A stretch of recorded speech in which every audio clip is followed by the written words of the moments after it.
Good evening. Today, an indictment was unsealed, charging Donald J. Trump with conspiring to defraud the United States, conspiring to disenfranchise voters, and conspiring and attempting to obstruct an official proceeding.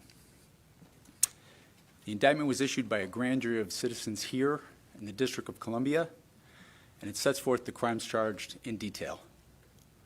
I encourage everyone to read it in full.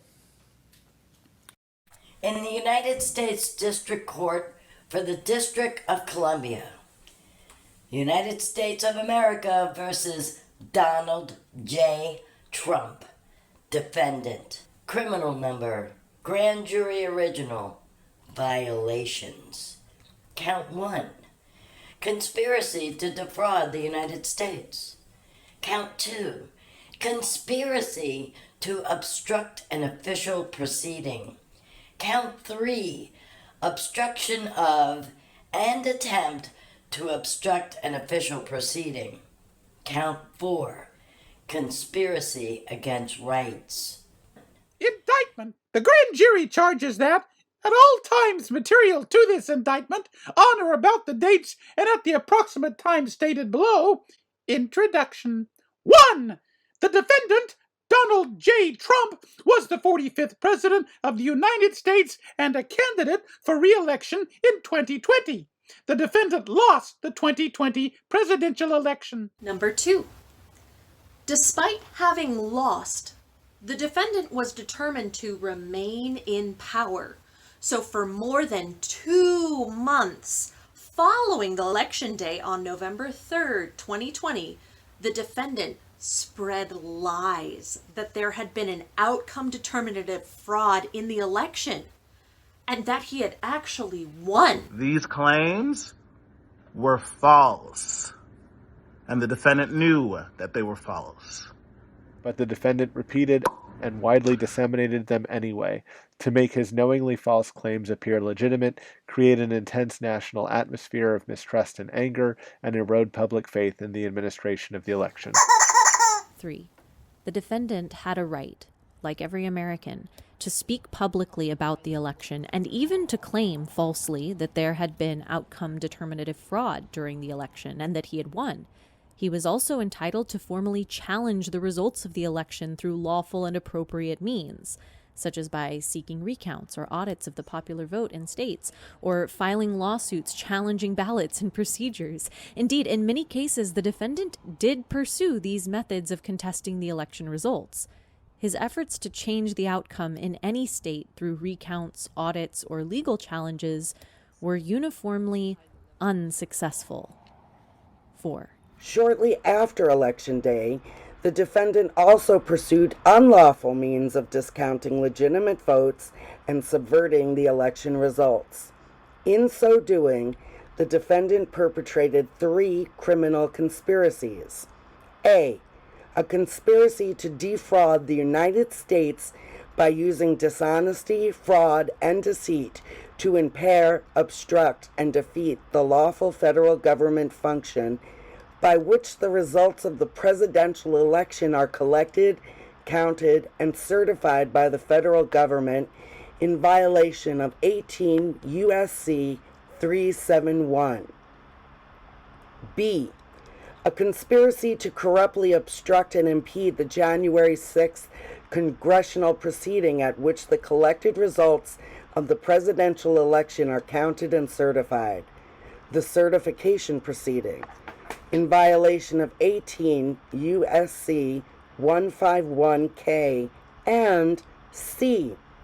A conspiracy against the right to vote and to have one's vote counted in violation of 18 U.S.C.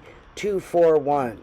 Each of these conspiracies, which built on the widespread mistrust the defendant was creating through pervasive and destabilizing lies about election fraud, targeted a bedrock function of the United States federal government, the nation's process of collecting, counting, and certifying the results of the presidential election.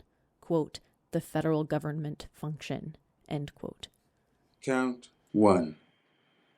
Parentheses, conspiracy to defraud the United States, -18 U.S.C. S.C. squiggly lines 371 in parentheses. Number 5. The allegations contained in paragraphs 1 through 4 of this indictment are realleged and fully incorporated here by reference. The conspiracy. 6. From on or about November 14,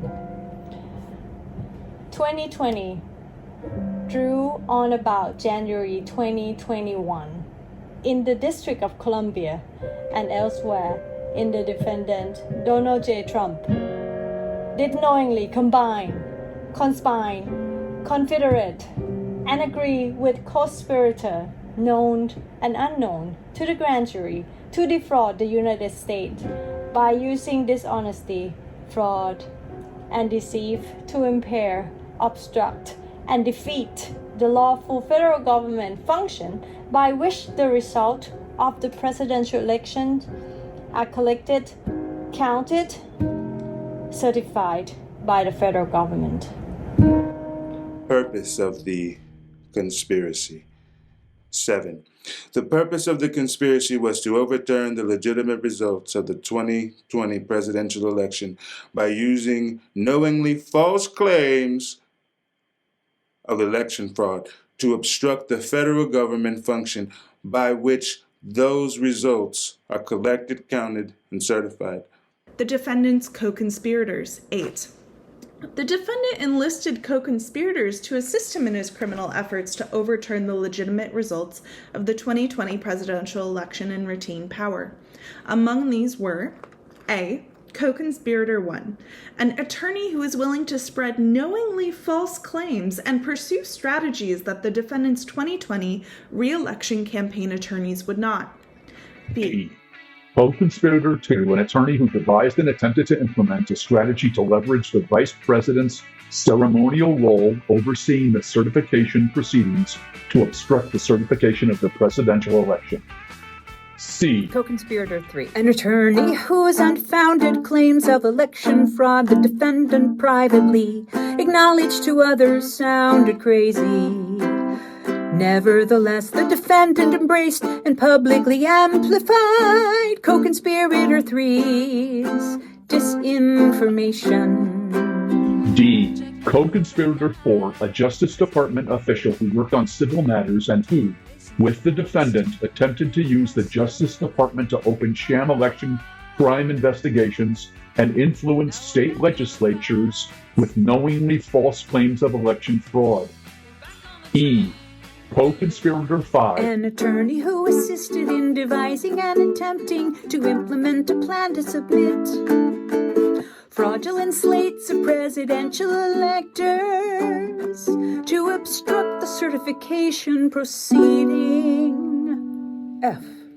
Co-conspirator 6.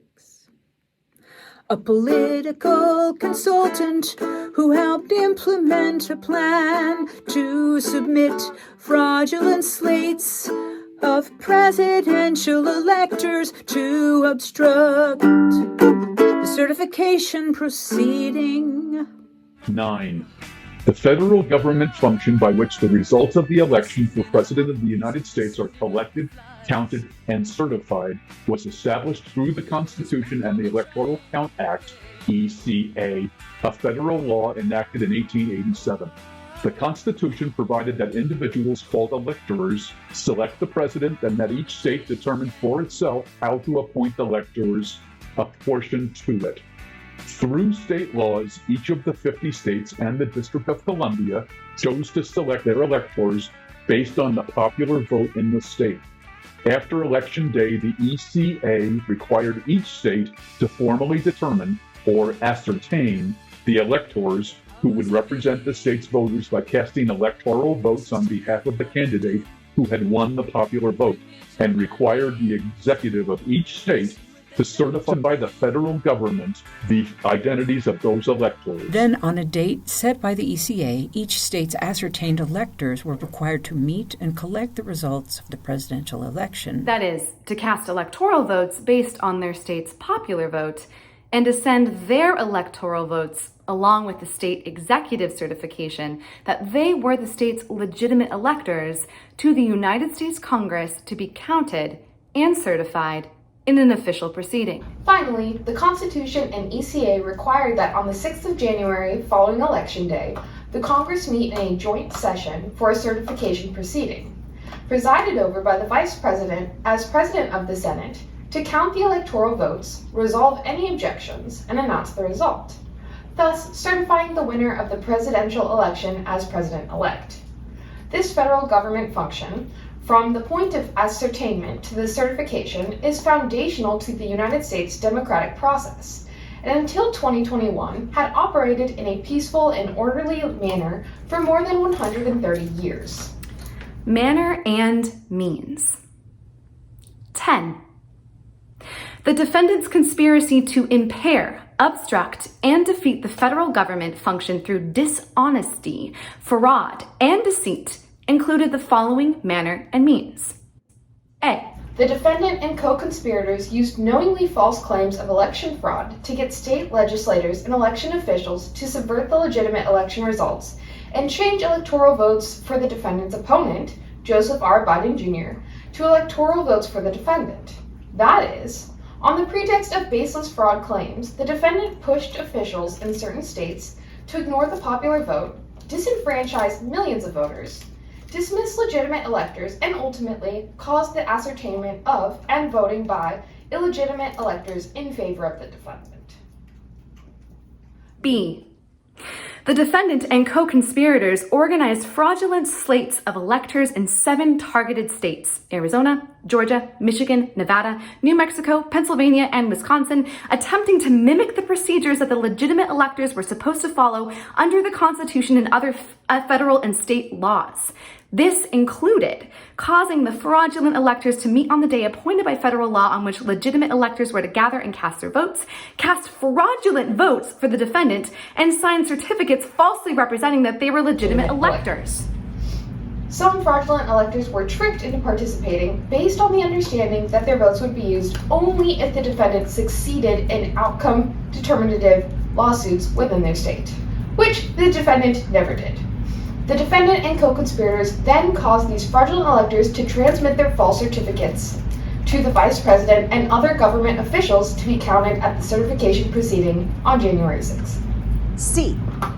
The defendant and co-conspirators attempted to use the power and authority of the Justice Department to conduct sham election crime investigations and to send a letter to the targeted states that falsely claimed that the Justice Department had identified significant concerns that may have impacted the election outcome. That sought to advance the defendant's fraudulent elector plan by using the Justice Department authority to falsely present the fraudulent electors as valid alternative to the legitimate electors. And that urged, on behalf of the Justice Department, the targeted states' legislators to convene to create the opportunity to choose the fraudulent electors over the legitimate electors.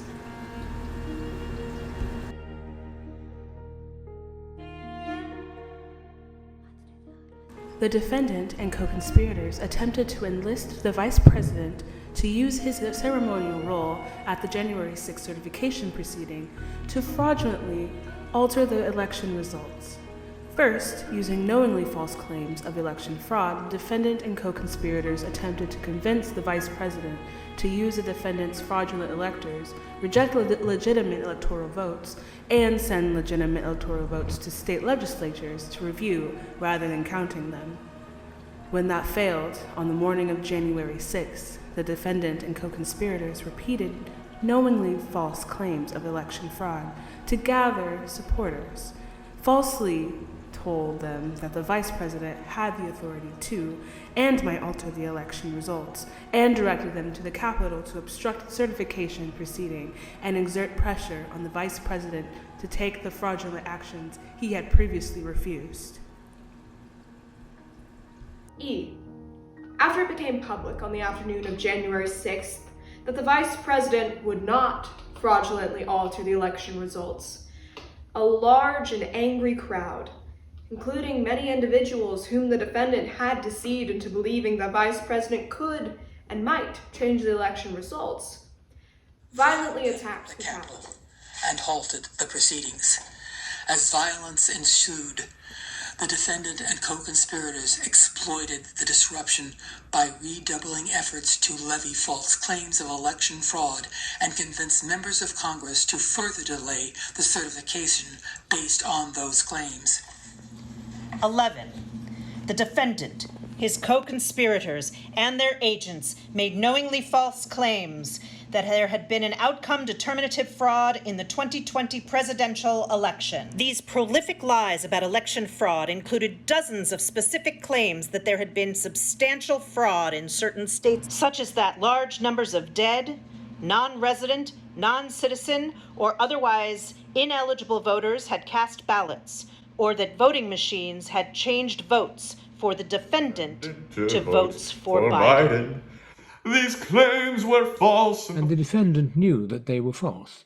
In fact, the defendant was notified repeatedly that his claims were untrue, often by the people on whom he relied for candid advice on important matters, and who were best positioned to know the facts. And he deliberately disregarded the truth. For instance, A. The defendant's vice president, who personally stood to gain by remaining in office as part of the defendant's ticket, and whom the defendant asked to study fraud allegations, told the defendant that he had seen no evidence of outcome-determinative fraud. B. The senior leaders of the Justice Department appointed by the defendant and responsible for investigating credible allegations of election crimes told the defendant on multiple occasions that various allegations of fraud were unsupported. The Director of National Intelligence, the defendant's principal advisor on intelligence matters related to national security, disabused the defendant of the notion that the intelligence community's findings regarding foreign interference would change the outcome of the election. The Department of Homeland Security, Cybersecurity, and Infrastructure Security Agency, CISA, whose existence the defendant signed into law to protect the nation's cybersecurity infrastructure from attack, joined an official multi-agency statement that there was no evidence any voting system had been compromised, and that declared the 2020 election the most secure in American history. Days later, after the CISA director, whom the defendant had appointed, announced publicly that election security experts were in agreement that claims of computer-based election fraud were unsubstantiated. The defendant fired him. E. Senior White House attorney selected by the defendant to provide him candid advice, informed the defendant that there was no evidence of outcome-determinative election fraud, and told him that his presidency would end on Inauguration Day in 2021.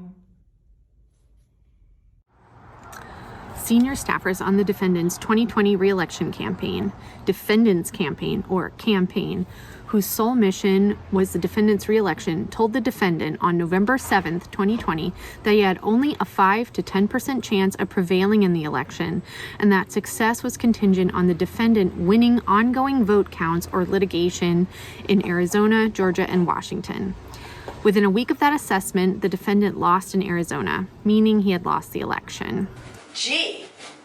State legislators and officials, many of whom were the defendant's political allies, had voted for him and wanted him to be reelected, repeatedly informed the defendant that his claim of fraud in their states was unsubstantiated or false, and resisted his pressure to act based upon them. H. State and federal courts The neutral arbiters responsible for ensuring the fair and even-handed administration of election laws rejected every outcome-determinative post-election lawsuit filed by the defendant, his co-conspirators and allies, providing the defendant real-time notice that his allegations were meritless.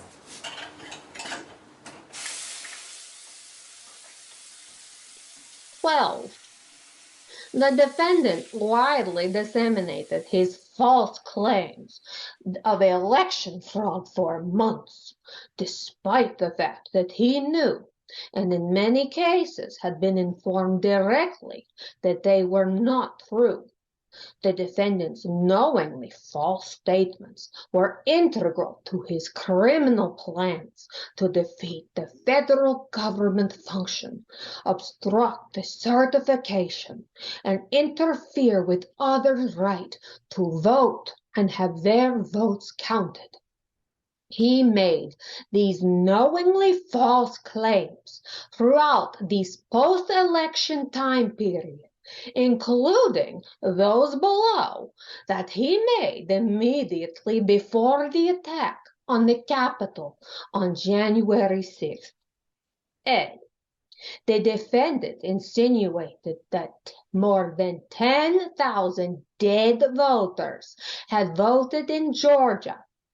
Just 4 days earlier, Georgia's Secretary of State had explained to the defendant that this was false. B. The defendant asserted that there had been 205,000 more votes than voters in Pennsylvania. The defendant's acting attorney general and acting deputy attorney general had explained to him that this was false. C. The defendant said that there had been suspicious vote dump in Detroit, Michigan. The defendant's attorney general had explained to the defendant that this was false, and that the defendant's allies in the Michigan State Legislature, the Speaker of the House of Representatives, and the Majority Leader of the Senate had publicly announced that there was no evidence of substantial fraud in the state. D.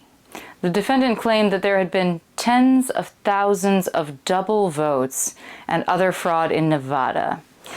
The Nevada Secretary of State had previously rebutted the defendant's fraud claims by publicly posting a facts versus myths document, explaining that Nevada judges had reviewed and rejected them, and the Nevada Supreme Court had rendered a decision denying such claims.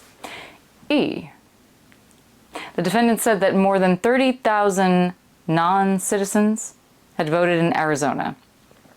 The defendant's own campaign manager had explained to him that such claims were false, and the Speaker of the Arizona House of Representatives, who had supported the defendant in the election, had issued a public statement that there was no evidence of substantial fraud in Arizona. F. The defendant asserted that voting machines in various contested states had switched votes from the defendant to Biden. The defendant's attorney general, acting attorney general, and acting deputy attorney general all had explained to him that this was false, and numerous recounts and audits had confirmed the accuracy of voting machines. The criminal agreement and acts to effect the object of the conspiracy. The defendant's use of deceit to get state officials to subvert the legitimate election results and change electoral votes. 13. Shortly after Election Day, which fell on November 3, 2020, the defendant launched his criminal scheme. On November 13th, the defendant's campaign attorneys conceded in court that he had lost the vote count in the state of Arizona, meaning, based on the assessment of the defendant's campaign advisors had given him just a week earlier, the defendant had lost the election. So the next day, the defendant turned to co-conspirator 1, whom he announced would spearhead his efforts going forward to challenge the election results. From that point on, the defendant and his co-conspirators executed a strategy to use knowing deceit in the targeted states to impair, obstruct, and defeat the federal government function, including as described below. Arizona. 14. On November 13th, 2020, the defendant had a conversation with his campaign manager, who informed him that a claim had been circulating that a substantial number of non-citizens had voted in Arizona was false. 15. On November 22nd, 8 days before Arizona's governor certified the ascertainment of the state's legitimate electors based on the popular vote, the defendant and co-conspirator 1 called the Speaker of the Arizona House of Representatives and made knowingly false claims of election fraud aimed at interfering with the ascertainment of and voting by Arizona's electors as follows. The defendant and co-conspirator 1 falsely asserted, among other things, that a substantial number of non-citizens, non-residents, and dead people had voted fraudulently in Arizona. The Arizona House Speaker asked co-conspirator 1 for evidence of the claims, which co-conspirator 1 did not have, but claimed he would provide. Co-conspirator 1 never did so. The defendant and co-conspirator 1 asked the Arizona House legislature to call the legislature into session to hold a hearing on their claims of election fraud. The Arizona House Speaker refused, stating that doing so would require a 2/3 vote of its members, and he would not allow it without actual evidence of fraud. The defendant and co-conspirator 1 asked the Arizona House Speaker to use the legislature to circumvent the process by which legitimate electors would be ascertained for Biden based on the popular vote and replace those with electors with a new slate for the defendant. The Arizona House Speaker refused, responding that the suggestion was beyond anything he had ever heard or thought of as something within his authority. 16. On December 1st, co-conspirator 1 met with the Arizona House Speaker. When the Arizona House Speaker asked co-conspirator 1 for evidence of the outcome determinative election fraud he and the defendant had been claiming, co-conspirator 1 responded with words to the effect of, quote, "We don't have the evidence, but we have lots of theories," end quote. 17. On December 4th, the Arizona House Speaker issued a public statement that said, in part, "No election is perfect, and if there were evidence of illegal votes or an improper count, then Arizona law provides a process to contest the election, a lawsuit under state law. But the law does not authorize the legislature to reverse the results of an election. As a conservative Republican, I don't like the results of the presidential election. I voted for President Trump and worked hard to re-elect him, but I cannot and will not entertain a suggestion that we violate current law to change the outcome of a certified election. I and my fellow legislators swore an oath to support the U.S. Constitution and the Constitution and laws of the state of Arizona. It would violate that oath, the basic principles of Republican government, and the rule of law if we attempted to nullify the people's vote based on unsupported theories of fraud. Under laws that we wrote and voted upon, Arizona voters choose who wins, and our system requires that their choice be respected." 18. On the morning of January 4th, 2021, co-conspirator 2 called the Arizona House Speaker to urge him to use a majority of the legislature to decertify the state's legitimate electors. Arizona's validly ascertained electors had voted 3 weeks earlier and sent their votes to Congress, which was scheduled to count those votes in Biden's favor in just 2 days' time at the January 6th certification proceeding.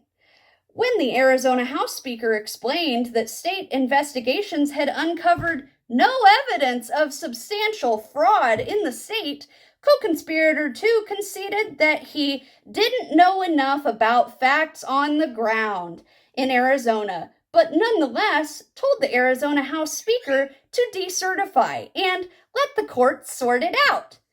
The Arizona House Speaker refused, stating that he would not play with the oath he had taken to uphold the United States Constitution and Arizona law. 19. On January 6th, the defendant publicly repeated the knowingly false claim that 36,000 non-citizens had voted in Arizona. Number 20. On November 16, 2020, on the defendant's behalf, his executive assistant sent co-conspirator 3 and others a document containing bullet points critical of a certain voting machine company, writing, quote, "See attached. Please include as is or almost as is in lawsuit," end quote. Co-conspirator 3 responded 9 minutes later, writing, quote, "It must go in all suits in Georgia and Pennsylvania immediately with a fraud claim that requires the entire election to be set aside in those states and machines impounded for nonpartisan professional inspection," end quote. On November 25th, co-conspirator 3 filed a lawsuit against the governor of Georgia, falsely alleging massive election fraud accomplished through the voting machine company's election software and hardware. Before the lawsuit was even filed, the defendant retweeted a post promoting it. The defendant did this despite the fact that when he had discussed co-conspirator 3's far-fetched public claims regarding the voting machine company in private with advisors, the defendant had concluded that they were unsupported and that co-conspirator 3 sounded crazy. Co-conspirator 3's Georgia lawsuit was dismissed on December 7. Number 21. On December 3rd, co-conspirator 1 orchestrated a presentation to a judiciary subcommittee of the Georgia State Senate with the intention of misleading state senators into blocking the ascertainment of legitimate electors. During the presentation, A, as an agent of the defendant and co-conspirator 1 falsely claimed that more than 10,000 dead people voted in Georgia. That afternoon, a senior advisor to the defendant told the defendant's chief of staff through text messages, "Just an FYI, a campaign lawyer and his team verified that the 10,000 plus supposed dead people voting in Georgia is not accurate." It was alleged in co-conspirator 1's hearing today. The senior advisor clarified that he believed that the actual number was 12. Another agent of the defendant in co-conspirator 1 played a misleading excerpt of a video recording of ballot counting at State Farm Arena in Atlanta and insinuated that it showed election workers counting suitcases of illegal ballots. C. Co-conspirator 2 encouraged the legislatures to decertify the state's legitimate electors based on false allegations of election fraud. 22. Also on December 3, the defendant issued a tweet amplifying the knowingly false claims made in co-conspirator 1's presentation in Georgia. Quote, "Wow, blockbuster testimony taking place right now in Georgia. Ballot stuffing by Dems when Republicans were forced to leave the large counting room. Plenty more coming, but this alone leads to an easy win of the state." Quote. 23. On December 4th, the Georgia Secretary of State's Chief Operating Officer debunked the claims made at Co-Conspirators 1 presentation, the previous day issuing a tweet stating, "The 90-second video of election workers at State Farm Arena purporting to show fraud was watched in its entirety, hours, by @GASEC of state investigators. Shows normal ballot processing. Here is the fact check on it." On December 7th, he reiterated during a press conference that the claim that there have been misconduct at State Farm Arena was false. 24. On December 8th, the defendant called the Georgia Attorney General to pressure him to support an election lawsuit filed in the Supreme Court by another state's Attorney General. The Georgia Attorney General told the defendant that officials had investigated various claims of the election fraud in the state and were not seeing evidence to support them. 25. Also on December 8th, a senior campaign advisor who spoke with the defendant on a daily basis and had informed him on multiple occasions that various fraud claims were untrue expressed frustration that many of co-conspirator 1 and his legal team's claims could not be substantiated. As early as mid-November, for instance, the senior campaign advisor had informed the defendant that his claims of a large number of dead voters in Georgia was untrue. With respect to the persistent false claim regarding State Farm Arena, on December 8, the senior campaign advisor wrote in an email, quote, "When our research and campaign legal team can't back up any of the claims made by our elite strike force legal team, you can see why we're 0-32 on our cases. I'll obviously hustle to help on all fronts, but it's tough to own any of this when it's all just conspiracy shit beamed down from the mothership." End quote. Number 26. On December 10th, 4 days before Biden's validly ascertained electors were scheduled to cast votes and send them to Congress, co-conspirator 1 appeared at a hearing before the Georgia House of Representatives Government Affairs Committee. Co-conspirator 1 played the State Farm Arena video again and falsely claimed it showed, quote, "Voter fraud right in front of people's eyes." And was the tip of the iceberg.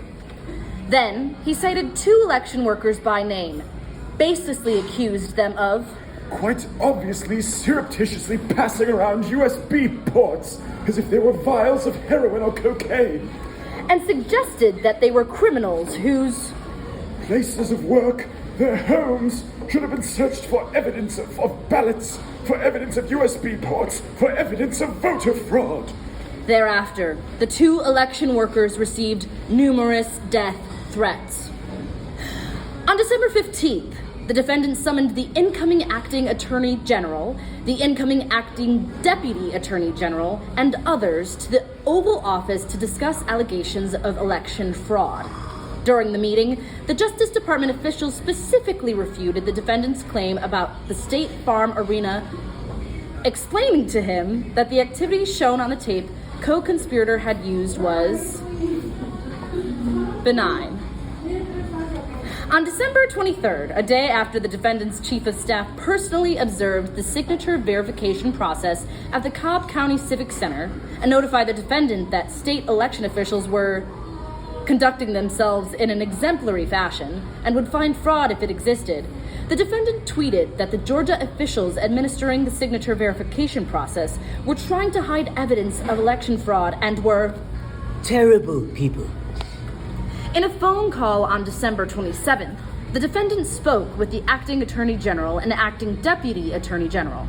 During the call, the defendant again pressed the unfounded claims regarding State Farm Arena, and the 2 top Justice Department officials again rebutted the allegations, telling him that the Justice Department had reviewed videotape and interviewed witnesses and had not identified any suspicious conduct. 30. On December 31st, the defendant signed a verification affirming false election fraud allegations made on his behalf in a lawsuit filed in his name against the Georgia governor. In advance of the filing, co-conspirator 2, who was advising the defendant on the lawsuit, acknowledged in an email that he and the defendant had, since signing a previous verification, quote, been made aware that some of the allegations and evidence proffered by the experts has been inaccurate, quote, and that signing a new affirmation, quote, with that knowledge and incorporation by reference would not be accurate, end quote. The defendant and the co-conspirator 2 caused the defendant's signed verification to be filed nonetheless. 31. On January 2nd, 4 days before Congress's certification proceedings, the defendant and others called Georgia's Secretary of State. During the call, the defendant lied to the Georgia Secretary of State to induce him to alter Georgia's popular vote count and call into question the validity of the Biden's electors' votes, which had been transmitted to Congress weeks before, including as follows. A. The defendant raised allegations regarding the State Farm Arena video and repeatedly disparaged one of the same election workers that co-conspirator 1 had maligned on December 10th, using her name almost 20 times and falsely referring to her as, quote, a professional vote scammer and hustler, end quote. In response, the Georgia Secretary of State refuted this. Quote, you're talking about the State Farm video, and I think it's extremely unfortunate that co-conspirator 1 or his people, they sliced and diced that video and they took it out of context. End quote. When the Georgia Secretary of State then offered a link to a video that would disprove co-conspirator 1's claims, the defendant responded, quote, I don't care about a link. I don't need it. Georgia Secretary of State, I have a much better link. End quote. B. The defendant asked about rumors that paper ballots cast in the election were being destroyed, and the Georgia Secretary of State's counsel explained to him that the claim had been investigated and was not true. C. The defendant claimed that 5,000 dead people voted in Georgia, causing the Georgia Secretary of State to respond. Well, Mr. President, the challenge that the data you have is wrong. The actual number were two. Two people that were dead voted. And so your information's wrong. That was 2. D. The defendant claimed that thousands of out-of-state workers had cast ballots in Georgia's election, which the Georgia Secretary of State's counsel refuted, explaining, we've been going through each of those as well, and those numbers that we got, that defendant's counsel was just saying, they're not accurate. Everyone we've been through are people that lived in Georgia, moved to a different state, then moved back to Georgia legitimately. They moved back years ago. This was not like something just before the election. E. In response to multiple other of the defendant's allegations, the Georgia Secretary of State's counsel told the defendant that the Georgia Bureau of Investigation was examining all such claims and finding no merit to them.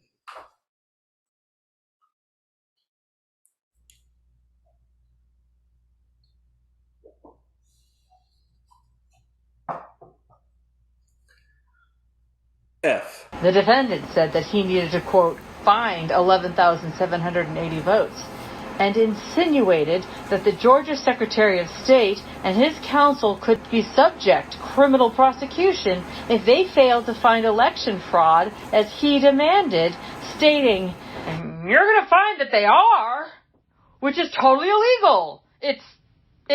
It's more illegal for you than it is for them because you know that they did and you're not reporting it. That's criminal, you know. That's a criminal offense. And you know you can't let that happen. That's a big risk to you and to your lawyer. 32. The next day, on January 3rd, the defendant falsely claimed that the Georgia Secretary of State had not addressed the defendant's allegations, publicly stating that the Georgia Secretary of State was unwilling or unable to answer questions such as the ballots under the table scam, the ballot destruction, out-of-state votes, dead votes, and more. He had no clue. 33. On January 6th, the defendant publicly repeated the knowingly false insinuation that more than 10,300 dead people had voted in Georgia. On November 5th, 2020, the defendant claimed that there had been a suspicious dump of votes, purportedly illegitimate ballots, stating, quote, in Detroit, there were hours of unexplained delay in delivering many of the votes for counting. The final batch did not arrive until 4 in the morning, and even though the polls closed at 8 o'clock.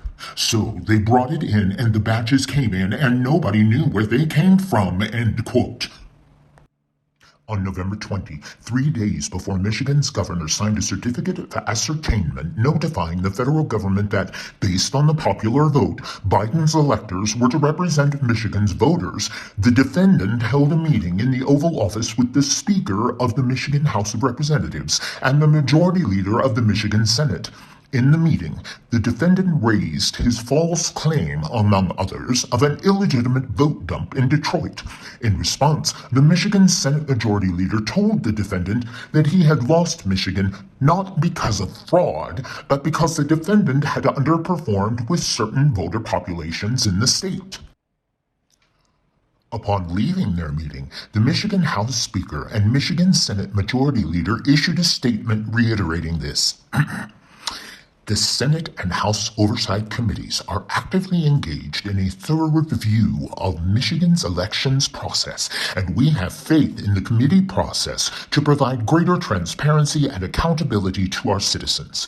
We have not yet been made aware of any information that would change the outcome of the election in Michigan, and as legislative leaders, we will follow the law and follow the normal process regarding Michigan's electors, just as we have said throughout this election. On December 1, the defendant raised his Michigan vote dump claim with the Attorney General, who responded that what had occurred in Michigan had been the normal vote counting process and that there was no indication of fraud in Detroit. 37. Despite this, the next day, the defendant made a knowingly false statement that in Michigan, quote, at 6:31 in the morning, a vote dump of 149,772 votes came in unexpectedly. We were winning by a lot.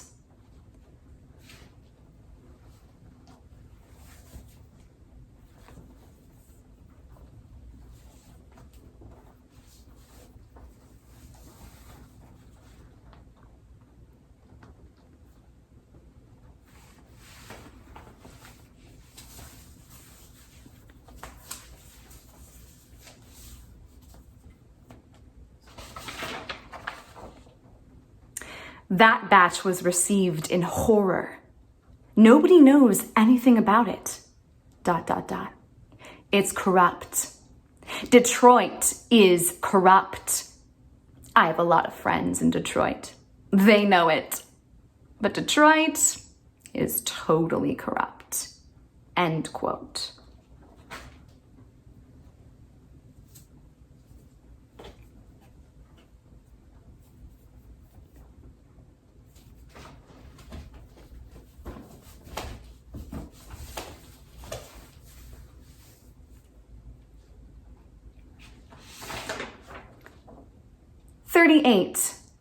On December 4th, co-conspirator 1 sent a text message to the Michigan House Speaker reiterating his unsupported claim of election fraud and attempting to get the Michigan House Speaker to assist in reversing the ascertainment of the legitimate Biden electors, stating, quote, looks like Georgia may well hold some factual hearings and change the certification under Art 2, Section 1, CL2 of the Constitution. As co-conspirator 2 explained, they don't just have the right to do it, but the obligation. Help me get this done in Michigan. End quote.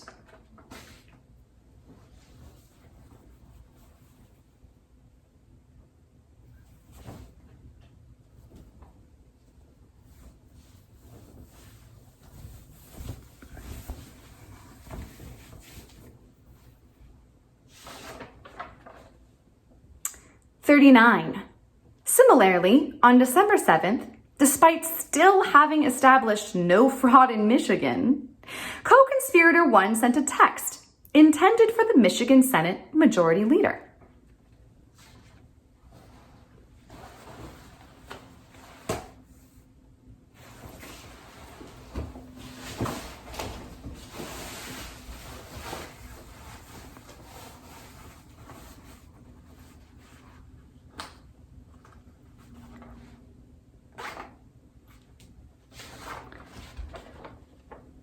Quote, so I need you to pass a joint resolution from the Michigan legislature that states that, asterisk, the election is in dispute, asterisk, there's an ongoing investigation by the legislature and, asterisk, the electors sent by Governor Whitmer are not the official electors of the state of Michigan and do not fall within the safe harbor deadline of December 8th under Michigan law, end quote.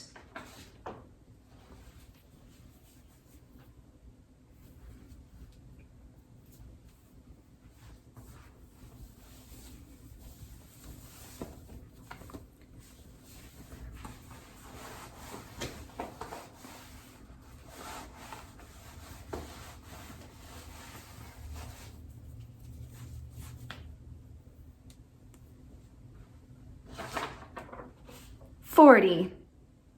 On December 14th, the day that electors in states across the country were required to vote and submit their votes to Congress, the Michigan House Speaker and Michigan Senate Majority Leader announced that, contrary to the defendants' requests, they would not decertify the legitimate election results or electors in Michigan.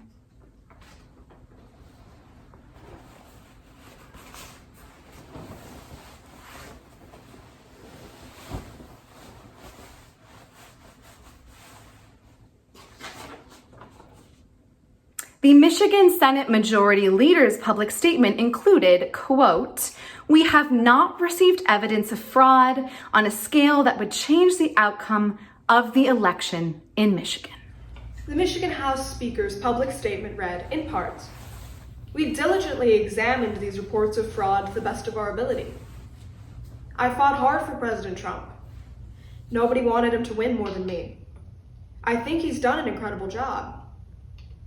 But I love our republic too. I can't fathom risking our norms, traditions, and institutions to pass a resolution retroactively changing the electors for Trump, simply because some think there may have been enough widespread fraud to give him the win. That's unprecedented for good reason. And that's why there is not enough support in the House to cast a new slate of electors. I fear we'd lose our country forever. This truly would bring mutually assured destruction for every future election in regards to the Electoral College. And I can't stand for that. I won't! 41. On January 6, 2021, the defendant publicly repeated his knowingly false claim regarding an illicit dump of more than 100,000 ballots in Detroit, Pennsylvania. 42. On November 11th, 2020, the defendant publicly maligned a Philadelphia city commissioner for stating on the news that there was no evidence of widespread fraud in Philadelphia. As a result, the Philadelphia city commissioner and his family received death threats. 43. On November 25th, the day after Pennsylvania's governor signed a certificate of ascertainment and thus certified to the federal government that Biden's electors were the legitimate electors for the state, co-conspirator 1 orchestrated an event at a hotel in Gettysburg, attended by state legislators. Co-conspirator 1 falsely claimed that Pennsylvania had issued 1.8 million absentee ballots and received 2.5 million in return. In the days thereafter, a campaign staffer wrote internally that co-conspirator 1's allegation was just wrong, and there's no way to defend it. The deputy campaign manager responded, "We have been saying this for a while. It's very frustrating." Like that. 44. On December 4th, after 4 Republican leaders of the Pennsylvania legislature issued a public statement that the General Assembly lacked the authority to overturn the popular vote and appoint its own slate of electors, and that doing so would violate the state election code and constitution, the defendant retweeted a post labeling the legislators cowards. 45. On December 31st and January 3rd, the defendant repeatedly raised with the acting attorney general and acting deputy attorney general the allegation that in Pennsylvania there had been 205,000 more votes than voters. Each time, the Justice Department officials informed the defendant that his claim was false. 46. On January 6, 2021, the defendant publicly repeated his knowingly false claim that there had been 205,000 more votes than voters in Pennsylvania. Wisconsin. 47. On November 29th, 2020, a recount in Wisconsin that the defendant's campaign had petitioned and paid for did not change the election result and in fact increased the defendant's margin of defeat. 48. On December 14th, the Wisconsin Supreme Court rejected an election challenge by the campaign. One justice wrote, "Nothing in this case casts any legitimate doubt that the people of Wisconsin lawfully chose Vice President Biden and Senator Harris to be the the next leaders of our great country. 49. On December 21st, as a result of the state Supreme Court's decision, the Wisconsin governor, who had signed a certificate of ascertainment on November 30th, identifying Biden's electors as the state's legitimate electors, signed a certificate of final determination in which he recognized that the state Supreme Court had resolved a controversy regarding the appointment of Biden's electors and confirmed that Biden had received the highest number of votes in the state and that his electors were the state's legitimate electors.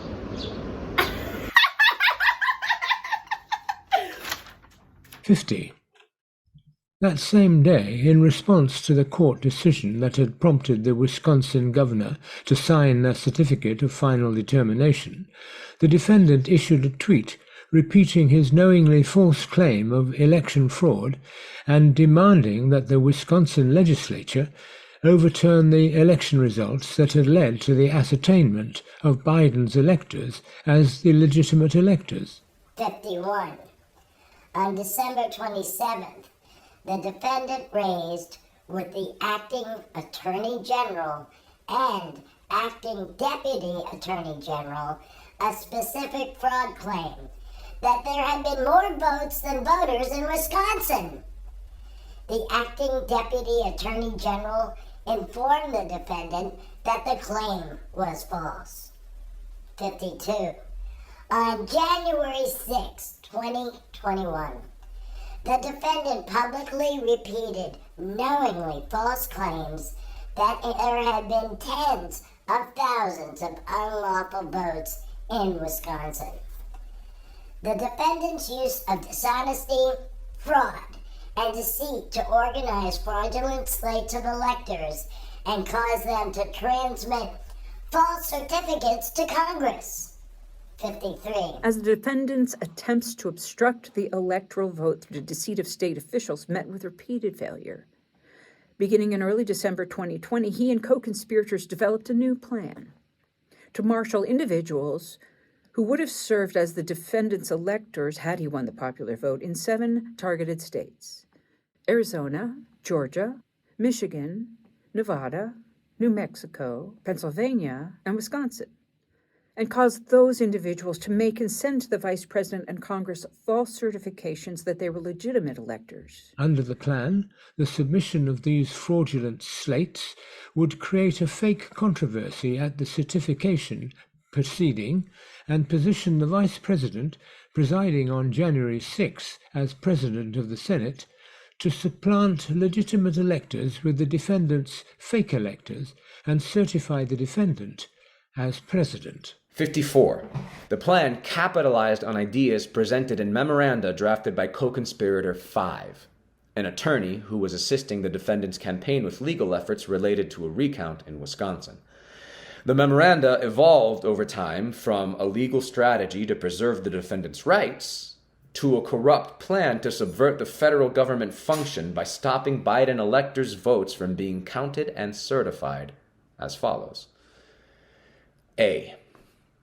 The November 18 memorandum, quote-unquote Wisconsin memo, advocated that because of the ongoing recount in Wisconsin, the defendant's electors there should meet and cast votes on December 14th, the date the ECA required appointed electors to vote, to preserve the alternative of the defendant's Wisconsin elector slate in the event the defendant ultimately prevailed in the state. B. The December 6th memorandum, fraudulent elector memo, marked a sharp departure from co-conspirator 5's Wisconsin memo, advocating that the alternative electors, originally conceived of to preserve rights in Wisconsin, instead be used in a number of states as fraudulent electors to prevent Biden from receiving the 270 electoral votes necessary to secure the presidency on January 6th. The fraudulent elector memo suggested that the defendant's electors in 6 purportedly contested states, Arizona, Georgia, Michigan, Nevada, Pennsylvania, and Wisconsin, should meet and mimic as best as possible the actions of the legitimate Biden electors, and that on January 6th, the vice president should open and count fraudulent votes, setting up a fake controversy that would derail the proper certification of Biden as president-elect.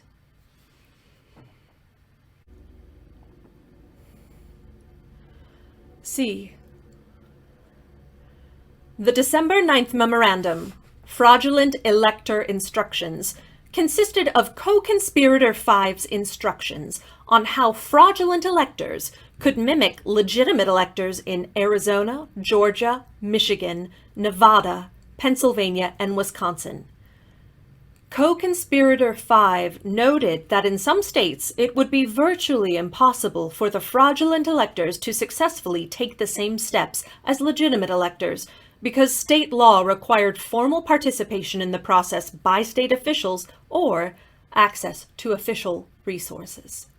55. The plan began in early December, and ultimately the conspirators and the defendants' campaign took the Wisconsin memo and expanded it to any state that the defendant claimed was contested, even New Mexico, which the defendant had lost by more than 10% of the popular vote. This expansion was forecast by emails the defendant's chief of staff sent on December 6th, forwarding the Wisconsin memo to campaign staff and writing, "We just need to have someone coordinating the electors for states." 56. On December 6, the defendant and co-conspirator 2 called the chairwoman of the Republican National Committee to ensure that the plan was in motion. During the call, co-conspirator 2 told the chairwoman that it was important for the RNC to help the defendant's campaign gather electors in targeted states, and falsely represented to her that such electors' votes would be used only if ongoing litigation in one of the states changed the results in the defendant's favor. After the RNC chairwoman consulted the campaign and heard that work on gathering electors was underway, she called and reported this information to the defendant, who responded approvingly. 57. On December 7th, co-conspirator 1 received the Wisconsin memo and the fraudulent elector memo. Co-conspirator 1 spoke with co-conspirator 6 regarding attorneys who could assist in the fraudulent elector effort in the targeted states, and he received from co-conspirator 6 an email identifying attorneys in Arizona, Georgia, Michigan, Nevada, New Mexico, Pennsylvania, and Wisconsin. 58. The next day, on December 8, co-conspirator 5 called the Arizona attorney on co-conspirator 6's list. In an email after the call, the Arizona attorney recounted his conversation with co-conspirator 5 as follows. "I just talked to the gentleman who did that memo, co-conspirator 5. His idea is basically that all of us, Georgia, Wisconsin, Arizona, Pennsylvania, etc., have our electors send in their votes, even though the votes aren't legal under federal law, because they're not cited by the governor, so that members of Congress can fight about whether they should be counted on January 6th. They could potentially argue that they're not bound by federal law because they're Congress that can make the law, etc. Kind of wild, creative. I'm happy to discuss. My comment to him was that I guess there's no harm in it, legally at least, i.e. we would just be sending in fake electoral votes to Pence so that someone in Congress can make an objection when they start counting votes and start arguing that the fake votes should be counted. 59. At co-conspirator 1's direction, on December 10th, co-conspirator 5 sent to points of contact in all targeted states except Wisconsin, which had already received his memos, and New Mexico, a streamlined version of the Wisconsin memo, which did not reveal the intended fraudulent use of the defendant's electors and the fraudulent elector instructions along with fraudulent elector certificates that he had drafted. 60. The next day on December 11th, through co-conspirator 5, co-conspirator 1 suggested that the Arizona lawyer file a petition for certiorari in the Supreme Court as a pretext to claim that litigation was pending in the state to provide cover for the convening and voting of the defendant's fraudulent electors there. Co-conspirator 5 explained that co-conspirator 1 had heard from the state official and state provisional elector that it could appear treasonous for the AZ electors to vote on Monday if there was no pending court proceedings. 61. To manage the plan in Pennsylvania on December 12th, co-conspirator 1, co-conspirator 5, and co-conspirator 6 participated in a conference call organized by defendants campaigned with the defendants elector in that state. When the defendants' electors expressed concern about signed certificates representing themselves as legitimate electors, Conspiracy 1 falsely assured them that their certificates would be used if the defendants succeeded in litigation. Subsequently, co-conspirator 6 circulated proposed conditional language to that effect for a potential inclusion into the fraudulent elector certificates. A campaign official cautioned not to offer the conditional language to other states because the other states are signing what he prepared. If it gets out, we change the language for Pennsylvania, it could snowball. In some cases, the defendants' electors refused to participate in the plan.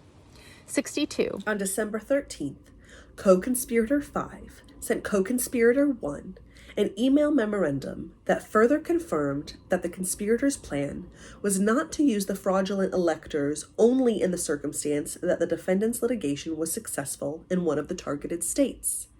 Instead, the plan was to falsely present the fraudulent slates as an alternative to the legitimate slates at Congress's certification proceeding. 63. On December 13th, the defendant asked the senior campaign advisor for an update on what was going on with the elector plan and directed him to put a statement on the electors. As a result, co-conspirator 1 directed the senior campaign advisor to join a conference call with him, co-conspirator 6, and others. When the senior campaign advisor related these developments in text messages to the deputy campaign manager, a senior advisor to the defendant, and a campaign staffer, the deputy campaign manager responded, "Here's the thing. The way this has morphed, it's a crazy plan, so I don't know who wants to put their name on it." The senior advisor wrote, "Certifying illegal votes." In turn, the participants in the group text message refused to have a statement regarding electors attributed to their names because none of them could stand by it. 64. Also on December 13th, at a campaign staffer's request, co-conspirator 5 drafted and sent fraudulent elector certificates for the defendants' electors in New Mexico, which had not previously been among the targeted states, and where there was no pending litigation on the defendant's behalf. The next day, the defendant's campaign filed an election challenge suit in New Mexico at 11:54 a.m., 6 minutes before the noon deadline for the electors' votes, as a pretext so that there was pending litigation there at the time the fraudulent electors voted. 65. On December 14, the legitimate electors of all 50 states and the District of Columbia met in their respective jurisdictions to formally cast their votes for president, resulting in a total of 232 electoral votes for the defendant and 306 for Biden. The legitimate electoral votes that Biden won in the states that the defendant targeted and the defendant's margin of defeat were as follows. Arizona, 11 electoral votes, 10,457 votes. Georgia, 16 electoral votes, 11,779 votes. Michigan, 16 electoral votes, 154,188 votes. Nevada, 6 electoral votes, 33,596 votes. New Mexico, 5 electoral votes, 154,188 votes. Pennsylvania, 20 electoral votes, 80,555 votes. And Wisconsin, 10 electoral votes, 20,682 votes. 66. On the same day, at the direction of the defendant and co-conspirator 1, fraudulent electors convened sham proceedings in the 7 targeted states to cast fraudulent electoral ballots in favor of the defendant. In some states, in order to satisfy legal requirements set forth for legitimate electors under state law, state officials were enlisted to provide the fraudulent electors access to Capitol buildings so that they can gather and vote there. In many cases, however, as co-conspirator 5 had predicted in the fraudulent elector instructions, the fraudulent electors were unable to satisfy the legal requirements. 67. Nonetheless, as directed in the fraudulent elector instructions. Shortly after the fraudulent electors met on December 14, the targeted states' fraudulent elector certificates were mailed to the President of the Senate, the Archivist of the United States, and others. The defendant and co-conspirators ultimately used the certificates of these fraudulent electors to deceitfully target the government function, and did so contrary to how fraudulent electors were told they would be used. 68. Unlike those of the fraudulent electors consistent with the ECA, the legitimate electors' signed certificates were annexed to the state executive certificates of ascertainment before being sent to the President of the Senate and others. 69. That evening at 6:26 p.m., the RNC chairwoman forwarded to the defendant, through his executive assistant, an email titled Electors Recap Final, which represented that in 6 contested states, Arizona, Georgia, Michigan, Nevada, Pennsylvania, and Wisconsin, the defendant's electors had voted in parallel to Biden's electors. The defendant's executive assistant responded, It's in front of him! The defendant's attempt to leverage the Justice Department to use deceit to get state officials to replace legitimate electors and electoral votes with the defendants. 70. In late December 2020, the defendant attempted to use the Justice Department to make knowingly false claims of election fraud to officials in the targeted states through a formal letter under the acting Attorney General's signature, thus giving the defendant's lies the backing of the federal government and attempting to improperly influence the targeted states to replace legitimate Biden electors with the defendants. 71. On December 22nd, the defendant met with co-conspirator 4 at the White House. Co-conspirator 4 had not informed his leadership at the Justice Department at the meeting, which was a violation of the Justice Department's written policy restricting contacts with the White House to guard against improper political influence. 72. On December 26th, co-conspirator 4 spoke on the phone with the acting attorney general and lied about the circumstances of his meeting with the defendant at the White House, falsely claiming that the meeting had been unplanned. The acting attorney general directed co-conspirator 4 not to have unauthorized contacts with the White House again. And co-conspirator 4 said he would not. 73. The next morning, on December 27th, contrary to the acting attorney general's direction, co-conspirator 4 spoke with the defendant on the defendant's cell phone for nearly 3 minutes. 74. That afternoon, the defendant called the acting attorney general and acting deputy attorney general and said, among other things, "People tell me co-conspirator 4 is great. I should put him in." The defendant also raised multiple false claims of election fraud, which the acting attorney general and acting deputy attorney general refuted.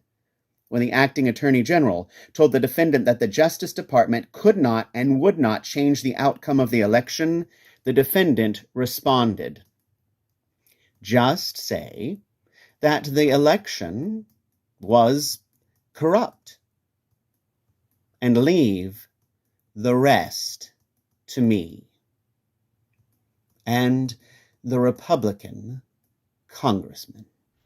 75. On December 28th, co-conspirator 4 sent a draft letter to the acting attorney general and acting deputy attorney general, which he proposed they all sign. The draft was addressed to state officials in Georgia, and co-conspirator 4 proposed sending versions of the letter to elected officials in other targeted states. The proposed letter contained numerous knowingly false claims about the election and the Justice Department, including that A. The Justice Department had identified significant concerns that may have impacted the outcome of the election in multiple states. B. The Justice Department believed that in Georgia and other states, 2 valid slates of electors had gathered at the proper location on December 14th, and that both sets of ballots had been transmitted to Congress. That is, Co-Conspirator 4's letter sought to advance the defendant's fraudulent elector plan by using the authority of the Justice Department to falsely present the fraudulent electors as a valid alternative to the legitimate electors. C. The Justice Department urged that the state legislature convene a special legislative session to create the opportunity to, among other things, choose the fraudulent electors over the legitimate electors. 76.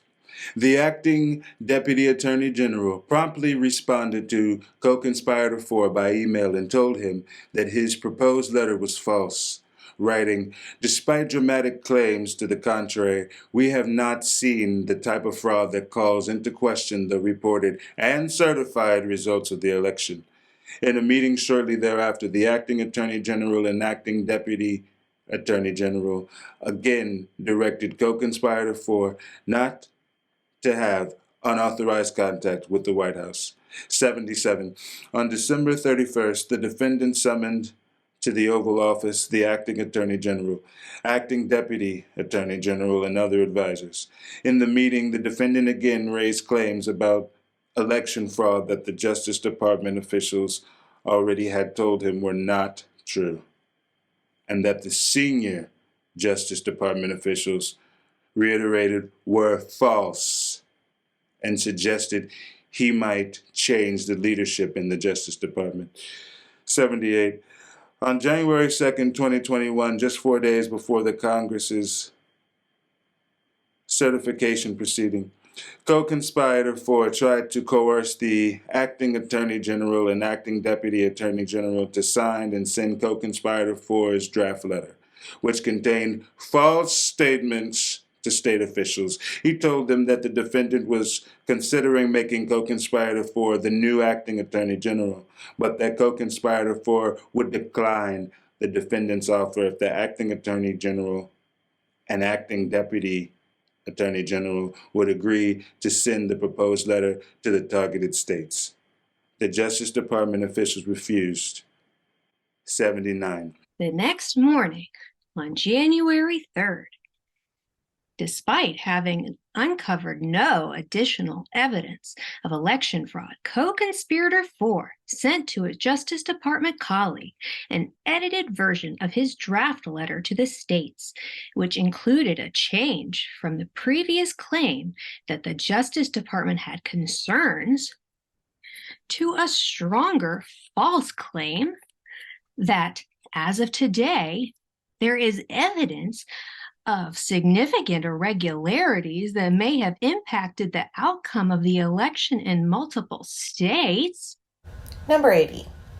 Also on the morning of January 3rd, Co-Conspirator 4 met with the defendant at the White House, again without having informed senior Justice Department officials, and accepted the defendant's offer that he become acting Attorney General. Number 81. On the afternoon of January 3rd, Co-Conspirator 4 spoke with a deputy White House counsel. The previous month, the deputy White House counsel had informed the defendant that there is no world, there is no option in which you do not leave the White House on January 20th. Now, the same deputy White House counsel tried to dissuade Co-Conspirator 4 from assuming the role of acting Attorney General. The deputy White House counsel reiterated to Co-Conspirator 4 that there had not been outcome determinative fraud in the election, and that if the defendant remained in office nonetheless, there would be riots in every major city in the United States. Co-conspirator 4 responded, "Well, Deputy White House Counsel, that's why there's an Insurrection Act." 82. Also that afternoon, co-conspirator 4 met with the acting attorney general and told him that the defendant had decided to put co-conspirator 4 in charge of the Justice Department. The acting attorney general responded that he would not accept being fired by a subordinate and immediately scheduled a meeting with the defendant for that evening. 83. On the evening of January 3rd, the defendant met for a briefing on an overseas national security issue with the chairman of the Joint Chiefs of Staff and other senior national security advisors. The chairman briefed the defendant on the issue, which had previously arisen in December, as well as possible ways the defendant could handle it. When the chairman and another advisor recommended that the defendant take no action because Inauguration Day was only 17 days away and any course of action could trigger something unhelpful, the defendant calmly agreed, saying, "Yeah, you're right. It's too late for us. We're going to give that to the next guy." 84. The defendant moved immediately from this national security briefing to the meeting that the acting attorney general had requested earlier that day, which included co-conspirator 4, the acting attorney general, the acting deputy attorney general, the Justice Department's assistant attorney general for the Office of Legal Counsel, the White House counsel, a deputy White House counsel, and a senior advisor. At the meeting, the defendant expressed frustration with the acting attorney general for failing to do anything to overturn the election results. And the group discussed co-conspirator 4's plans to investigate purported election fraud and to send his proposed letter to state officials, a copy of which was provided to the defendant during the meeting. The defendant relented in his plan to replace the acting attorney general with co-conspirator 4 only when he was told that it would result in mass resignations at the Justice Department and of his own White House counsel. 85. At the meeting in the Oval Office on the night of January 3rd, co-conspirator 4 suggested that the Justice Department would opine that the vice president could exceed his lawful authority during the certification proceeding and change the election outcome. When the Assistant Attorney General for the Office of Legal Counsel began to explain why the Justice Department should not do so, the defendant said, "No one here should be talking to the Vice President. I'm talking to the Vice President," and ended the discussion. The defendant's attempts to enlist the vice president to fraudulently alter the election results at the January 6 certification proceeding. 86. As the January 6 congressional certification proceeding approached and other efforts to impair, obstruct, and defeat the federal government function failed, the defendant sought to enlist the vice president to use his ceremonial role at the certification to fraudulently alter the election results. The defendant did this first by using knowingly false claims of election fraud to convince the vice president to accept the defendant's fraudulent electors, reject legitimate electoral votes, or send legitimate electoral votes to state legislatures for review rather than count them. When that failed, the defendant attempted to use a crowd of supporters that he had gathered in Washington, D.C. to pressure the vice president to fraudulently alter the election results. 87. On December 19, 2020, after cultivating widespread anger and resentment for weeks with his knowingly false claims of election fraud, the defendant urged his supporters to travel to Washington on the day of the certification proceeding, tweeting, "Big protest in D.C. on January 6. Be there. Will be wild." Throughout late December, he repeatedly urged his supporters to come to Washington for January 6. 88. On December 23rd, the defendant retweeted a memo titled Operation Pence Card, which falsely asserted that the vice president could, among other things, unilaterally disqualify legitimate electors from 6 targeted states. 89. On the same day, co-conspirator 2 circulated a 2-page memorandum outlining a plan for the vice president to unlawfully declare the defendant the certified winner of the presidential election. In the memorandum, co-conspirator 2 claimed that 7 states had transmitted 2 slates of electors and proposed that the vice president announce that because of the ongoing disputes in the 7 states, there are no electors that can be deemed validly appointed in those states.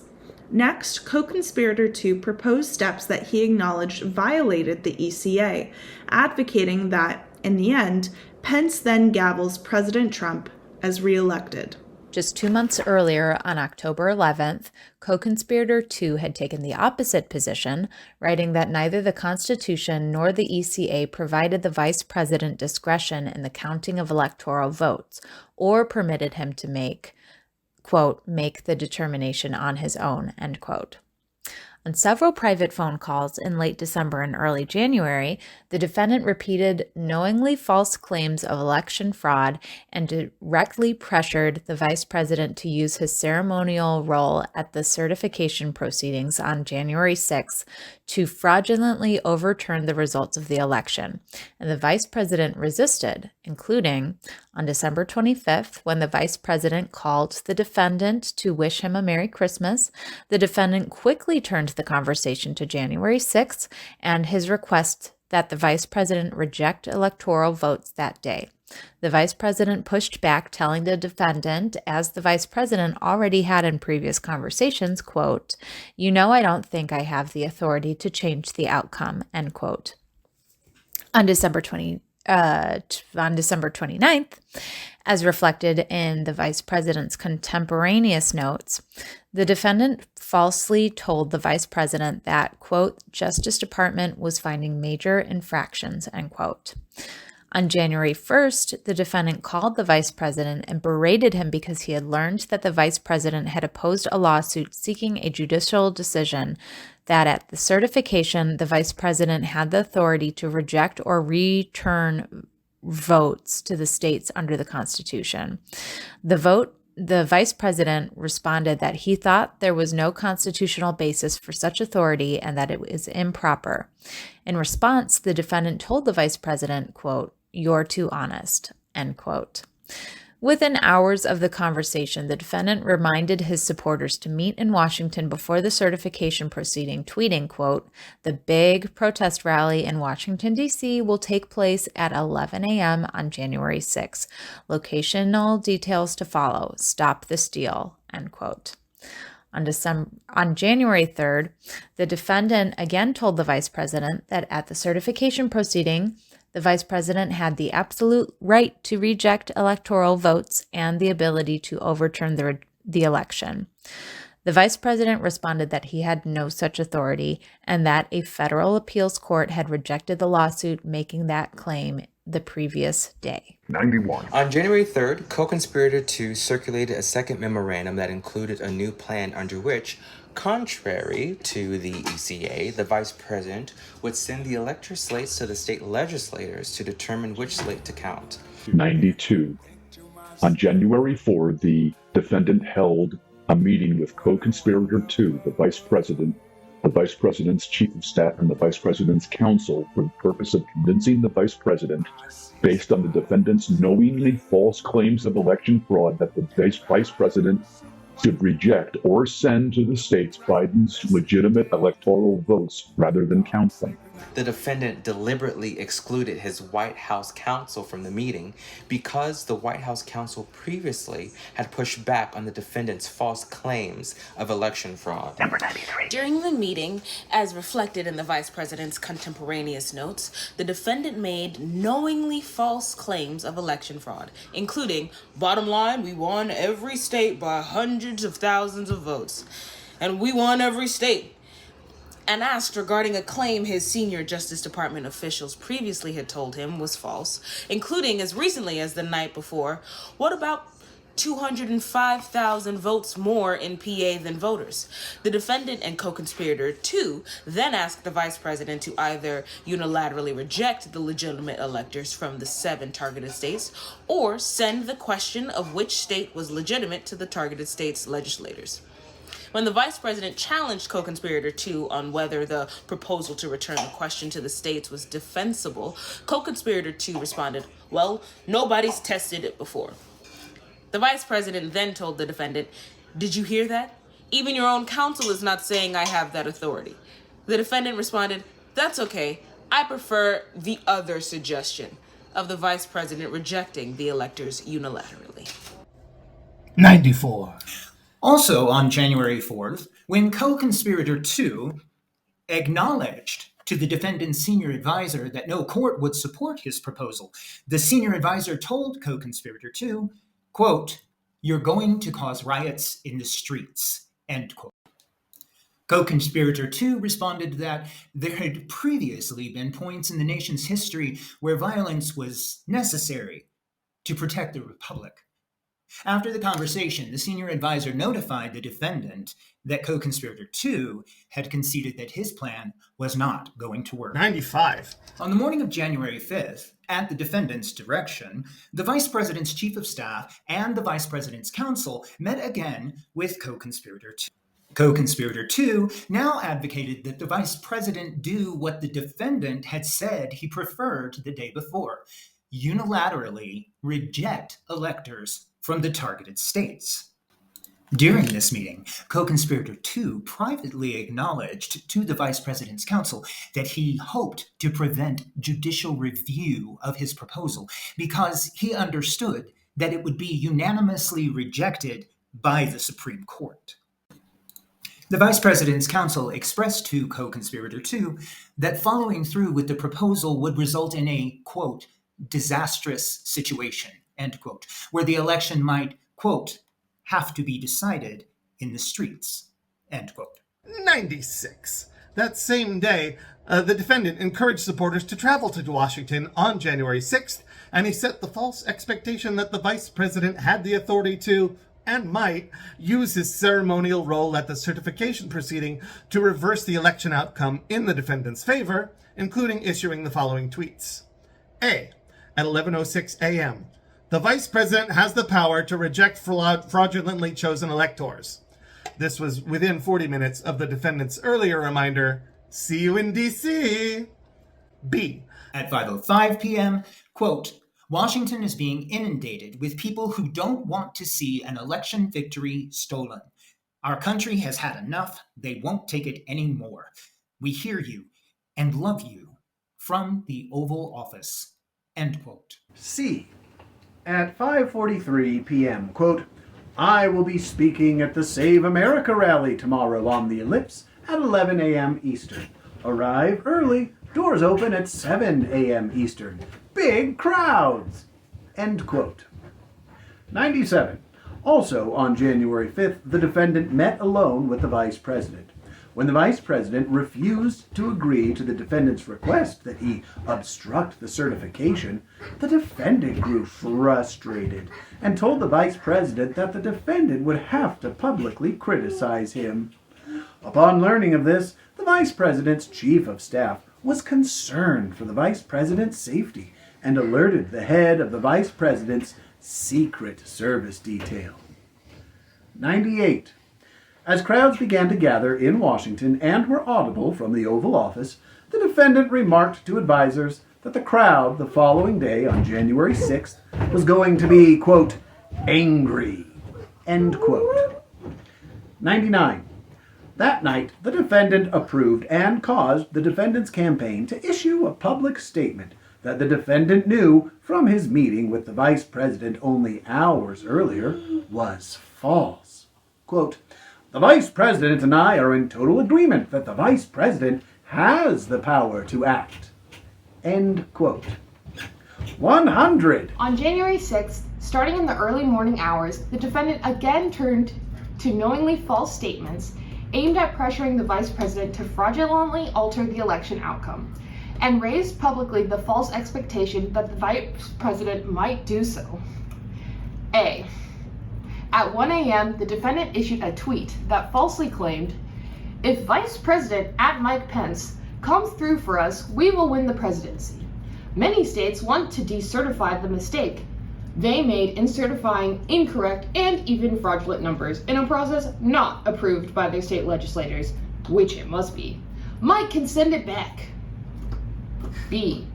At 8:17 a.m., the defendant issued a tweet that falsely stated, "States want to correct their votes, which they now know were based in irregularities and fraud, plus corrupt process never received legislative approval. All Mike Pence has to do to send them back to the states, and we win. Do it, Mike. This is a time for extreme courage."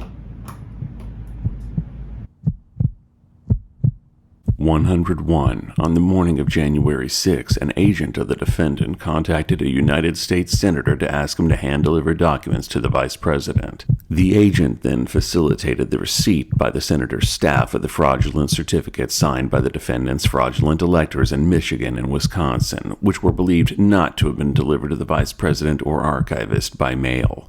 When one of the senator's staffers contacted a staffer for the vice president by text message to arrange for delivery of what the senator's staffer had been told were, quote, alternate slates of electors for Michigan and Wisconsin because archivists didn't receive them, close quote, the vice president's staffer rejected them. 102. At 11:15 a.m., the defendant called the vice president and again pressured him to fraudulently reject or return Biden's legitimate electoral votes. The vice president again refused. Immediately after the call, the defendant decided to single out the vice president in public remarks he would make within the hour, reinserting language that he had personally drafted earlier that morning, falsely claiming that the vice president had authority to send electoral votes to the states, but that advisors had previously successfully advocated be removed. 103. Earlier that morning, the defendant had selected co-conspirator 2 to join co-conspirator 1 in giving public remarks before his own. When they did so, based on knowingly false election fraud claims, co-conspirator 1 and co-conspirator 2 intensified pressure on the vice president to fraudulently obstruct the certification proceeding. A. Co-conspirator 1 told the crowd that the vice president could, quote, cast the ECA aside, close quote, and unilaterally, quote, decide on the validity of these crooked ballots, close quote. He also lied when he claimed to, quote, have letters from 5 legislatures begging us, close quote, to send electoral slates to the legislatures for review and called for, quote, trial by combat, close quote.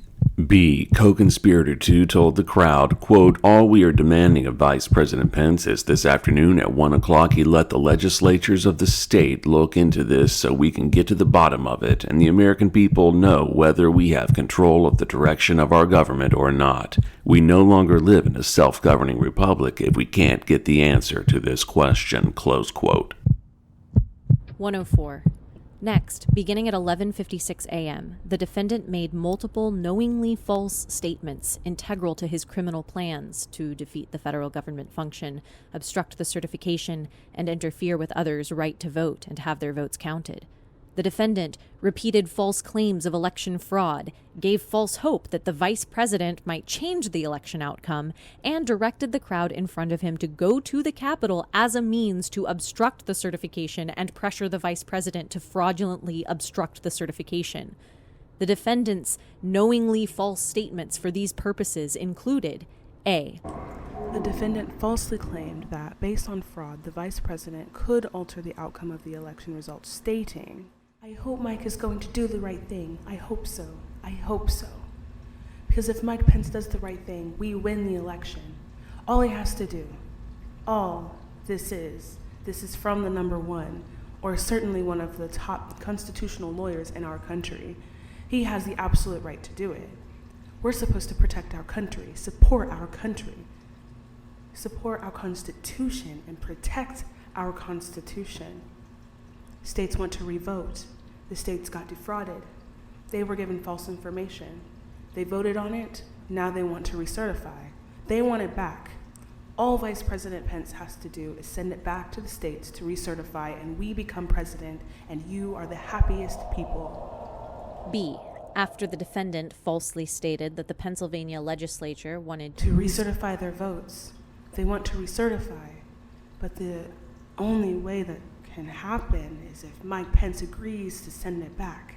The crowd began to chant, "Send it back, send it back, send it back, send it back, send it back, send it back, send it back, send it back, send it back, send it back, send it back." C. The defendant also said that regular rules no longer applied, stating, quote, "And fraud breaks up everything, doesn't it? When you catch somebody in a fraud, you're allowed to go by very different rules," end quote. D. Finally, after exhorting that, quote, we will fight like hell, and if you don't fight like hell, you're not going to have a country anymore," end quote, the defendant directed the people in front of him to head to the Capitol, suggested he was going with them, and told them to give members of Congress, quote, "the kind of pride and boldness that they need to take back our country," end quote. 105. During and after the defendant's remarks, thousands of people marched toward the Capitol. The defendant's exploitation of the violence and chaos at the Capitol. 106. Shortly before 1 p.m., the Vice President issued a public statement explaining that his role as President of the Senate at the certification proceeding that was about to begin did not include unilateral authority to determine which electoral votes should be counted and which should not. 107. Before the defendant had finished speaking, a crowd began to gather at the Capitol. Thereafter, a mass of people, including individuals who had traveled to Washington and the Capitol at the defendant's direction, broke through the barriers cordoning off the Capitol grounds and advanced on the building, including by violently attacking law enforcement officers trying to secure it. 108. The defendant, who had returned to the White House after concluding his remarks, watched events at the Capitol unfold on the television in the dining room next to the Oval Office. 109.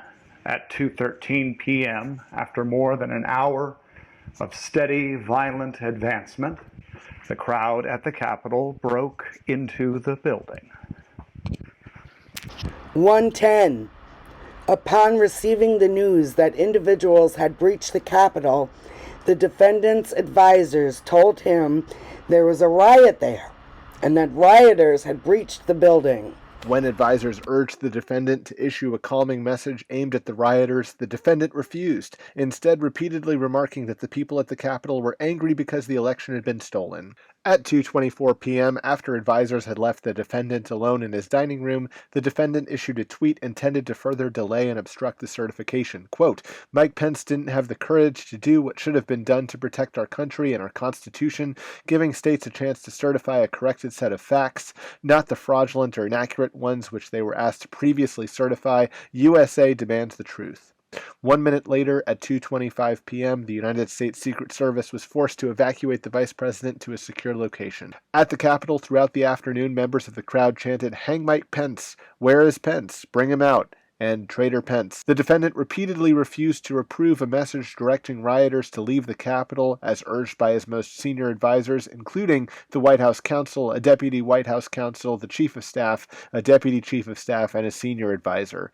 Instead, the defendant issued 2 tweets that did not ask the rioters to leave the Capitol, but instead falsely suggested that the crowd at the Capitol was being peaceful, including A, at 2:38 p.m., quote, "Please support our Capitol Police and law enforcement. They are truly on the side of our country. Stay peaceful." B, at 3:13 p.m., quote, "I'm asking for everyone at the U.S. Capitol to remain peaceful, no violence. Remember, we are the party of law and order. Respect the law and our great men and women in blue. Thank you."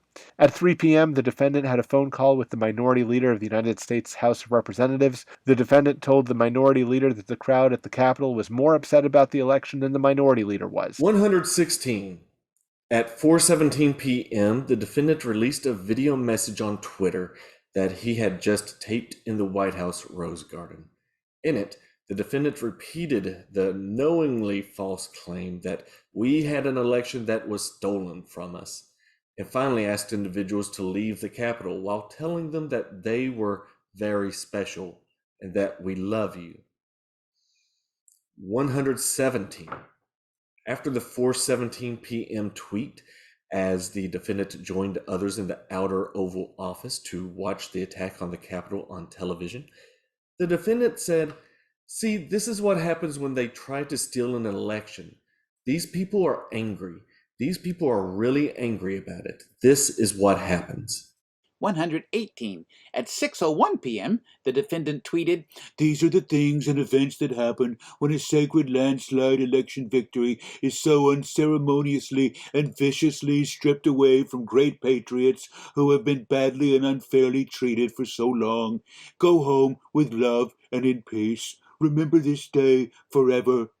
119. On the evening of January 6th, the defendant and co-conspirator 1 attempted to exploit the violence and chaos at the Capitol by calling lawmakers to convince them, based on knowingly false claims of election fraud, to delay the certification, including A. The defendant, through White House aides, attempted to reach 2 United States senators at 6 p.m.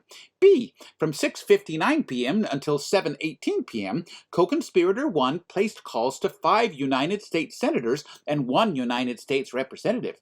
C. Co-conspirator 6 attempted to confirm phone numbers for 6 United States senators whom the defendant had directed co-conspirator 1 to call and attempt to enlist in further delaying the certification.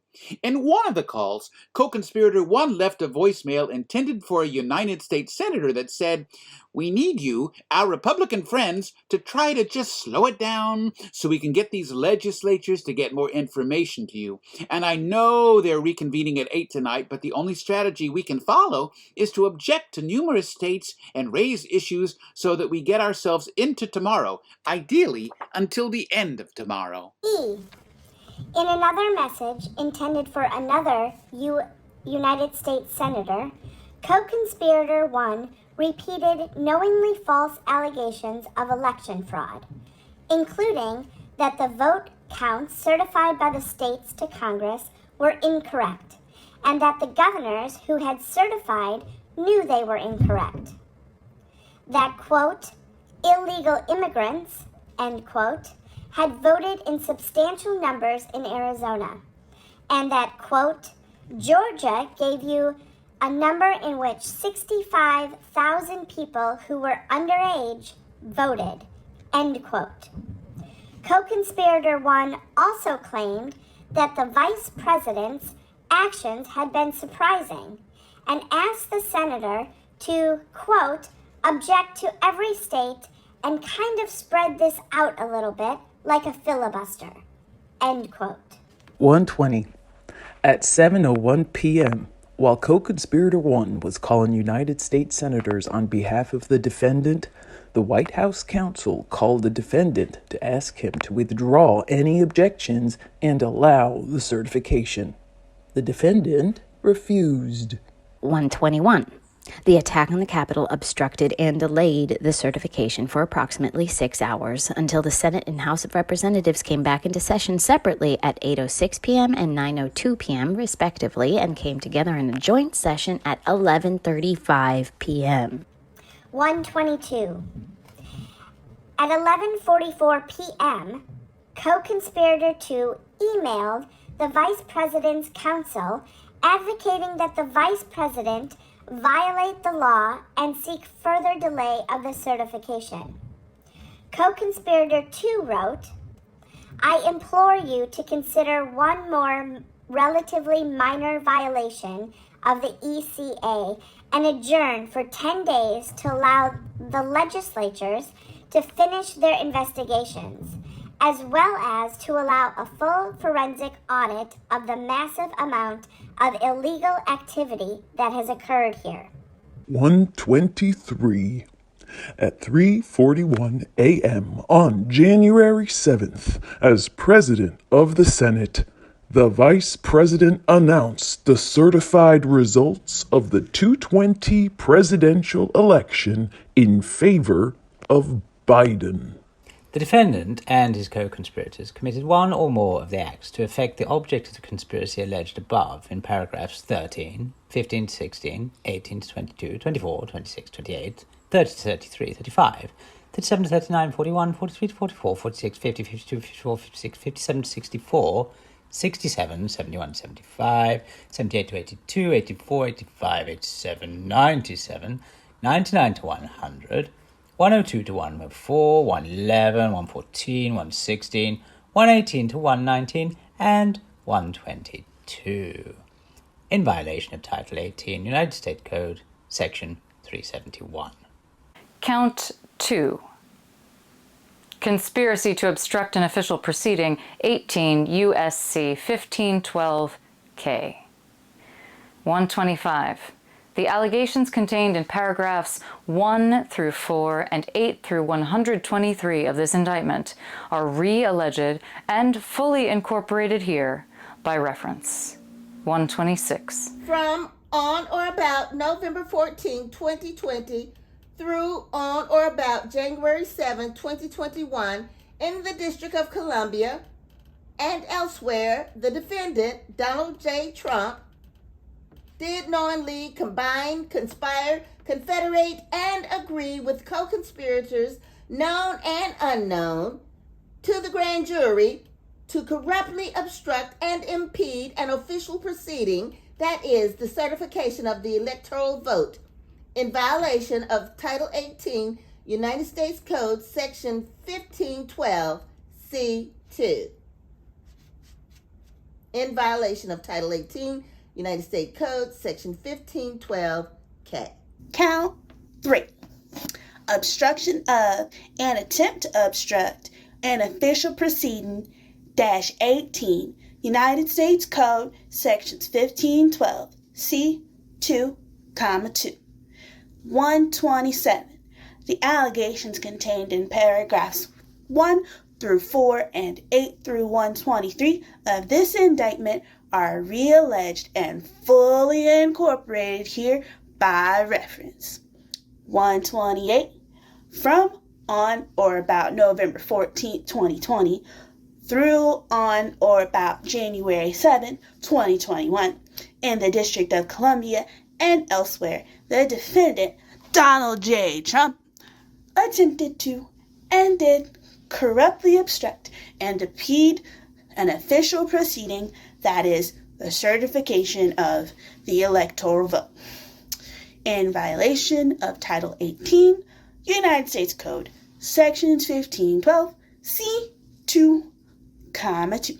Count 4. Conspiracy against rights, 18 U.S.C., Section 241, 129. The allegations contained in paragraphs 1 through 4 and 8 through 123 of this indictment are re-alleged and fully incorporated here by reference. 130. From on or about November 14, 2020 through on or about January 20, 2021, in the District of Columbia and elsewhere, the defendant, Donald J. Trump, did knowingly combine, conspire, confederate, and agree with co-conspirators, known and unknown to the grand jury, to injure, oppress, threaten, and intimidate one or more persons in the free exercise and enjoyment of a right and a privilege secured to them by the Constitution and laws of the United States. That is, the right to vote. And to have one's vote counted. In violation of Title 18, United States Code, Section 241. Jack Smith, Special Counsel, United States Department of Justice.